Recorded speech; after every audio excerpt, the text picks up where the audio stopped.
Rabbi Adam Baal Shem, with his dying wish, instructed his son, Rabbi Moshe, to go and find the Baal Shem Tov and give him a specific sefer, a specific book. So Rabbi Moshe went and found the Baal Shem Tov. Years later, this is where our story begins. In 1719, the Baal Shem Tov could be found in the Beis Midrash in a town called Okopi. Him and Rabbi Moshe would be there studying this book in the study hall. One specific day, a group of travelers from the town of Iasi came to this study hall where the Baal Shem Tov and his student were studying, and they were going to stay there the night. During this time, the Baal Shem Tov and his student couldn't learn because they didn't want the secrets of this book to be spread out quite yet. So they waited. In the meantime, they listened as these travelers talked about themselves and whatever they talked about. And they noted that there's one man specifically, a very poor-looking man, that they all spoke about as being a very righteous man, a tzaddik. Even though he was so poor and lowly, they called him Mordechai the tzaddik.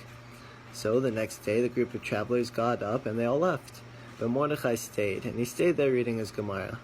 So he stayed 1 day, 2 days, 3 days, and he kept staying there, and so eventually the Baal Shem Tov and a student who couldn't study decided to go speak to him.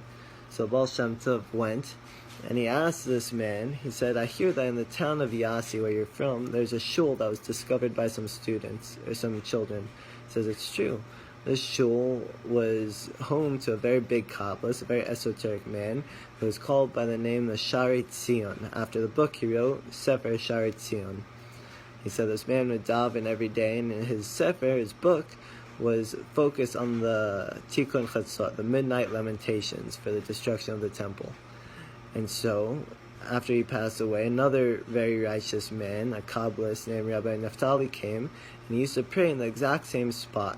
And one day he inquired about a gravesite behind the shul where a married couple had died on the very day of their wedding. And he went there and he prostrated himself and he was crying and praying over their grave. So the Baal Shem Tov was very intrigued. He said, where's the sefer? Can I buy this book?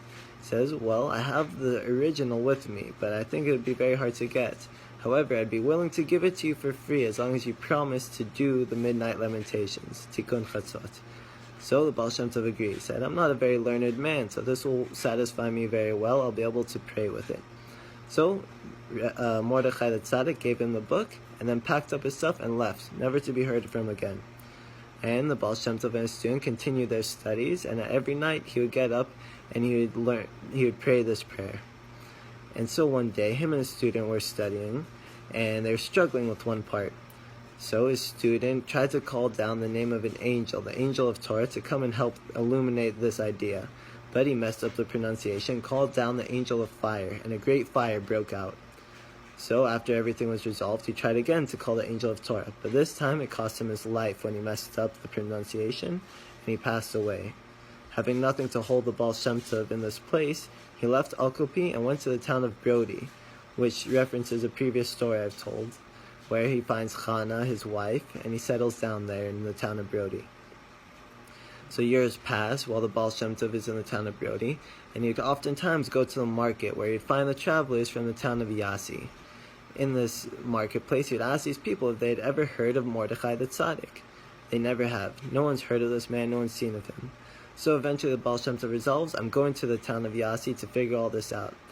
So he goes to the town, he finds the shul, the synagogue, and he goes and he prays there where the righteous men before him did.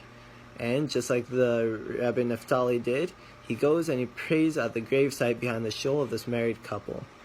And while he's there, he gets a divine revelation. We call it a Ruach HaKodesh, that there's going to be a very harsh decree against this town, that a third of the Jewish population are going to pass away. They're going to die. That's the decree. So the Baal Shem Tov prays with all his heart, with all his soul, and manages to pause the decree for 200 years. And he calls up, he writes a letter to his friend to verify that this is the case, and his friend comes to the place as well. And this is all noted when the Baal Shem Tov told it to his disciple, which cites another story I've told before, the rabbi of Polnoi, that became a very big follower of the Baal Shem Tov. He writes this in his sefer, Toldos Yokov, in the Parsha Ki Tisa. And so the Baal Shem Tov managed to forestall this decree. But as it happens, 200 years later, to the date, I think it was June 29th, 1941, the Nazis committed a huge massacre in this town of Iasi and killed about a third of the Jewish population, just as decreed from previously. But it's asked, what did the Baal Shem Tov pray when he was standing on this gravesite? Well, it turns out that the prayer he gave was a prayer from Yecheskel. This prayer focuses on the time to come, when everything will return to its completeness and where things will be right again. So while the ending of the story may not seem so positive, we see that the solution, the real antidote to the poison, is in the prayer itself. And so that's where we must continue to go. Continue to pray for the resolution of everything in this world, and we'll see ultimate completeness in the right time. Have a great week. God bless.